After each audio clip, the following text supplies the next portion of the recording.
I'm very curious to get your thoughts on maybe even shifting asset classes. Like, did you focus on one asset class or was it just more geographics or? Yeah, well, that brings up two points that I want to address. Sure. One is when we started back in the 80s, because of the opaqueness of publicly available information, it was really easy to be, the geographic focus was really important, getting to know the geography, and we were generalists. We sold all types of properties. If it was within the box, we You tried to sold sell it. Today, because publicly available information is so readily available, it. I think product specialization is much more important. And I'll use as an example, and again, provided that your market is big enough. If last week I sold a retail property, an office building, and an apartment building, and this week I'm trying to list an apartment building, the owner that I'm talking to doesn't care about the retail property or the office building I sold. Agreed. So two-thirds of the time I spent working last week is not helping me get this week's assignment. If last week, however, I sold three apartment buildings, the owner I'm talking to today, the potential client, wants to hear everything about all three of those. So 100% of my time was helpful towards getting this week's assignment.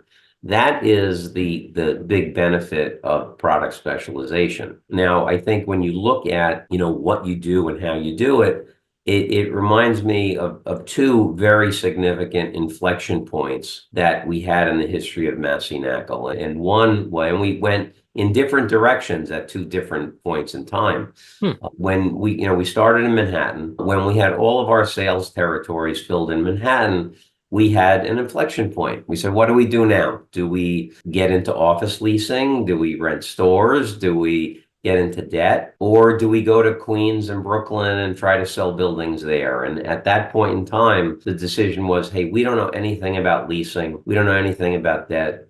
Let's go sell buildings in Queens. And we opened a Queens office in 1999. 2001, we opened a Brooklyn office. And we said, you know what? We know how to sell buildings. We don't know anything about these other businesses. Let's increase geography. And so we did that. And then there was a point in time later on where we had all the New York City territories filled. And we were at that same inflection point. Okay, what do we do now? We looked at Boston, Philly, DC, Chicago, and Chicago would have been the next market that we opened up in. But we said to ourselves, if we do open in Chicago, we're going to have to spend time explaining to people who we are and then what we can do for them.